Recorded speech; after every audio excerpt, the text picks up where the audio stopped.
Did you know that your body right now is generating about 1 liter of saliva every single day? A full liter. Yeah, a full liter. That's like 4 cups of liquid. And it's way more complicated than just water. It's this essential kind of invisible defense system. Hmm. Most of us never really think about it, until it stops working properly. That's absolutely true. Saliva production is like a biological factory just constantly running in your mouth. It handles so many things beyond just keeping things moist. Exactly. Which is why today we're doing a deep dive into the complicated and often pretty silent world of salivary gland disorders. Right.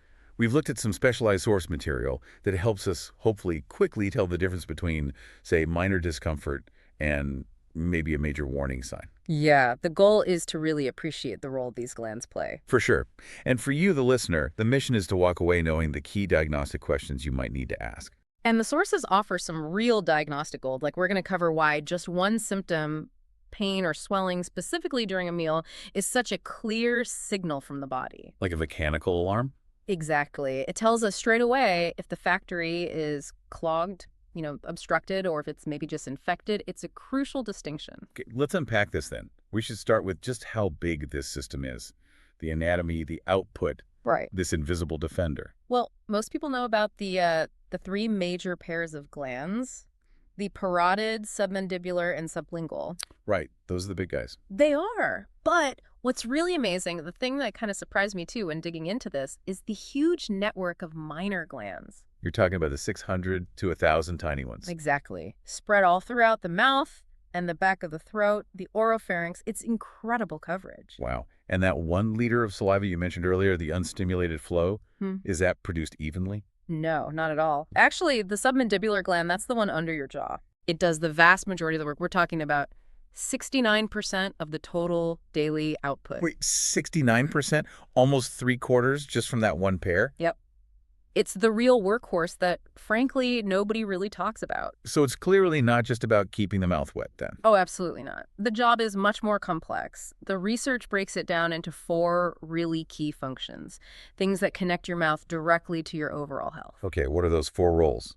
All right, first, lubrication. It helps you chew and swallow food safely, starting digestion. Makes sense. Second, it actually begins the chemical digestion of carbohydrates right there in the mouth, thanks to an enzyme called amylase. Okay. Third, it has antibacterial properties, a first line of defense against germs. Important.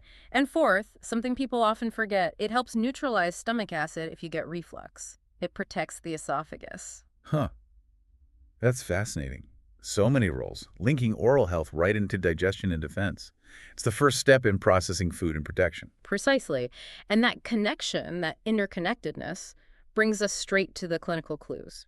Problems with salivary glands are, rarely isolated issues. Meaning, if something's wrong, it might be a symptom of something bigger happening elsewhere. Often, yes. It's like the smoke signaling a fire somewhere else in the body. You really have to consider systemic factors. So you can't just treat the mouth on its own. What sort of underlying health issues are we talking about? What are the sources link here? Oh, quite a few. Things like your overall nutritional status, any hormonal imbalances, diabetes is a big one, autoimmune diseases, Right. and definitely a history of head and neck radiation that can really impact the glands. And medications, of course. Yes. So many list dry mouth as a side effect. Exactly. That significantly changes the environment in the mouth. So when a problem does show up, the sources list about 5 main complaints to look out for. Okay, what are they? Pain, swelling, changes in saliva flow, either too much, ciliary or too little, xerostomia, and sometimes a change in taste. But you said the context is key. The real diagnostic power isn't just the symptom, but when and how it happens. That's where we get those aha moments, the clues that really narrow things down fast. For example, if you have pain and swelling, but specifically during a meal, what does that scream? That's the mechanical alarm you mentioned. Obstruction, right? A blockage. You got it. Yeah. That mealtime symptom strongly suggests a blockage. Almost always a stone, what we call a silith, stuck in the duct. How does that work exactly? Well, you start eating, your gland naturally ramps up saliva production. But if the pipe is blocked, the pressure builds up behind the blockage instantly. Causes pain, causes swelling. So the body's basically yelling, I'm clogged, not just infected. That's a great way to put it. Yeah, that distinction is incredibly helpful. Okay. And what about the location? Does that tell us anything if it's one side versus both? Absolutely. Unilateral swelling, so just one side, usually points to a local cause, something specific to that one gland, like a stone or maybe a tumor. Yeah, and bilateral. If it's bilateral or if multiple glands are affected at the same time, that immediately makes you think systemic. The root cause is likely a body-wide issue, maybe an autoimmune condition like Sjögren Syndrome. Got it. So during the clinical exam, the sources mention checking symmetry, skin changes, nerve issues, then palpation, feeling the glands. It says bilateral and bimanual. And then, wait, milking the ducts. Is that uncomfortable? Yeah. And does that actually, often give you critical information, like seeing pus? It can be a little uncomfortable, yeah, but it's done gently, and it's absolutely essential. It's often the quickest way to confirm an acute bacterial infection. How so? Because if you see pus coming out of the duct opening when you gently press on the gland, well, that confirms active bacterial silodenitis. It tells you which gland is involved and guides immediate treatment, like antibiotics. Okay, that makes sense. So after the exam, if you need more information, you move to the diagnostic toolkit, the imaging and such. Right. We need to figure out what we're dealing with. Is it solid, like a tumor? Is it a blockage? Is it just inflammation? We usually start simple, maybe with plain x-rays, radiographs. Which are good for seeing stones if they're dense enough. Exactly. Good initial screen for diagnosed obstruction if the stone is calcified, but often we need more detail. Which brings us to the more specialized stuff. Can you walk us through silography? You mentioned that one. Sure. Silography is where we inject a contrast dye directly into the gland's duct system. Think of it like creating a roadmap. Right. The dye flows through all the little channels, and the X-ray shows us the structure. We can see blockages, strictures, narrowing, and even get a sense of the gland's function. And then there's CT and MRI. Yeah, for looking at masses. CT, especially cone beam CT or CVCT, is great for stones too, and for evaluating bone involvement if there's a tumor. MRI is generally the best for soft tissues, really defining masses and tumors. But here's where things get really interesting technologically speaking. Coelendoscopy. Ah, yes. This has been a true game changer. It's minimally invasive, and it's both diagnostic and therapeutic. It's amazing. So if silography is the map maker. Coelendoscopy is like sending a tiny, tiny camera, an endoscope, actually up the duct. Wow. We can directly visualize the inside of the ducts, see stones, mucus plugs, strictures, foreign bodies, whatever's causing the problem. And you can treat things at the same time. That's the beauty of it. We can use tiny baskets or forceps passed through the endoscope to retrieve small stones, flush out debris, dilate strictures, even deliver medication right where it's needed. Incredible. And finally, for solid lumps, especially in the parotid gland, what's the go-to? That's usually fine needle aspiration, or FNA.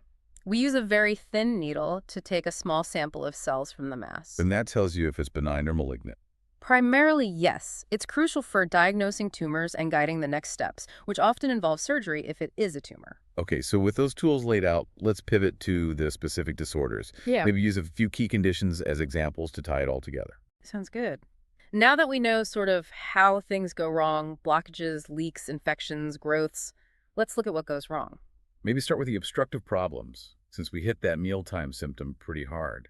Salivary stone, silolithiasis? Right. So patient comes in, maybe they have that classic mealtime pain and swelling. We use imaging, maybe ultrasound or CT or even endoscopy, and we find a stone. What's the big takeaway for managing those today? You mentioned it's changed. The huge shift is away from automatically removing the whole gland, especially for stones further up the duct, the proximal ones. Which used to be the standard approach. Often, yes. If a stone was deep in the gland or far from the duct opening, gland excision was common. But now, with endoscopy, You go get it. we can often retrieve small stones directly with those microbaskets or forceps. For larger stones, we might need to fragment them first, maybe with a laser, and then remove the pieces, or sometimes use a combined approach. But the goal is always gland preservation, if possible. That's a massive improvement for the patient, definitely. Okay, let's switch gears to flow problems and cysts. Dry mouth xerostomia seems really common. It is, and often it's linked to those systemic things we talked about, metabolic issues, radiation, medications, Sjögren syndrome, even just dehydration. Management focuses on increasing fluids, maybe using saliva substitutes or stimulants called sialagogues. Like chewing gum or citrus fruits. Exactly. Simple things can help. But sometimes the flow problem isn't too little saliva, it's more like a leak. That brings us to cysts. You mentioned two types, retention and extravasation.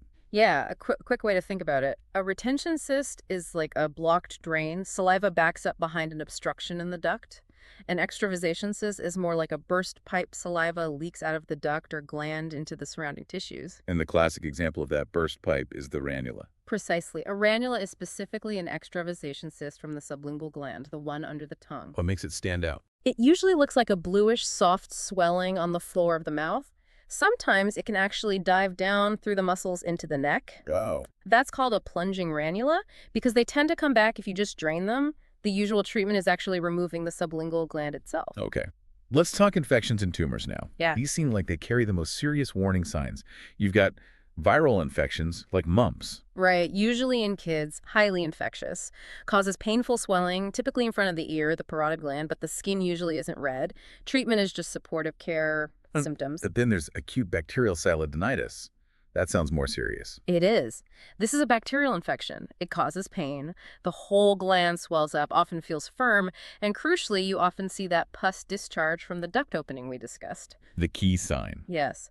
Plus, the patient might have systemic signs like fever, chills. Treatment needs hydration, definitely antibiotics, ideally guided by a culture if we can get one, and importantly, checking if there's an underlying obstruction, like a stone, that might have set up the infection. Always looking for the root cause. Okay, now tumors. Benign versus malignant. What's the key clinical difference a listener should be aware of? The single most important clinical feature, generally speaking, is pain. Pain suggests malignancy. It raises the suspicion significantly. Benign tumors, like the most common one, pleomorphic adenoma, typically present as a painless, slowly growing lump, most often in the parotid gland. They just sit there quietly. Okay. Malignant tumors, like mucoepidermoid carcinoma, are much more likely to cause pain, grow rapidly, maybe feel fixed to deeper tissues, or even cause facial nerve weakness if it's in the parotid. Pain is a major red flag. Surgery is the mainstay for pretty much all salivary gland tumors, benign or malignant. Got it. Pain, investigate urgently. Okay, finally, let's circle back to Sjögren syndrome as our prime example of a systemic connection. Yes, this is so important. Sjögren's, sometimes called Sjögren Syndrome, is an autoimmune disease. The body's immune system mistakenly attacks its own moisture-producing glands, primarily salivary and lacrimal glands, Resulting in? the classic clinical triad: xerostomia, dry mouth, plus keratoconjunctivitis sicca, dry eyes. It affects women much more often than men. And diagnosing it isn't just based on symptoms? Correct. If we suspect Sjögren's, diagnosis usually involves blood tests looking for specific antibodies, and often a minor salivary gland biopsy, usually taking a tiny sample from the inside of the lower lip. What does the biopsy show? It shows characteristic lymphocytic infiltration, basically immune cells crowding into the gland tissue where they shouldn't be. It confirms the problem is systemic, autoimmune. So, pulling all this together, what does this mean for you, the listener? We've covered a lot, but it seems like the diagnostic approach boils down to a few key questions. Absolutely. If you notice swelling in the area of a salivary gland, think through this quick checklist. 1, is it unilateral or bilateral? One side or both? Okay. 2, is it painful or painless? 3, does it get worse when you eat? That mealtime connection. Just answering those few questions helps categorize the problem rapidly. Is it likely obstructive, meal-related? Is it potentially systemic, bilateral? Is it possibly neoplastic, painless lump? Or inflammatory, painful, maybe pus? So understanding that simple difference between, say, a painful swelling that pops up during dinner, which points strongly to a blocked duct, Right, screams obstruction. versus a painless, slow-growing lump that's been there for months, which needs urgent investigation for a tumor. That distinction is really vital. It's the shortcut to getting on the right track for diagnosis and treatment. Knowing what questions to ask makes all the difference. And if we connect this back to the bigger picture, thinking about Sjögren's again, Yeah, it really highlights something important, doesn't it? it really does. We talked about diagnosing it requires confirming both dry mouth and dry eyes. Two seemingly separate issues. Exactly, which raises a fascinating question for everyone listening. How often might seemingly separate problems you might see, say, an eye doctor for, and maybe a dentist or primary care doctor for, actually be symptoms of one single underlying systemic condition? Like Sjögren's. Like Sjögren's or other autoimmune diseases, or even side effects spanning multiple body systems. It's a powerful reminder that everything in the body is connected. You can't really treat parts in isolation. You need that broader view of health.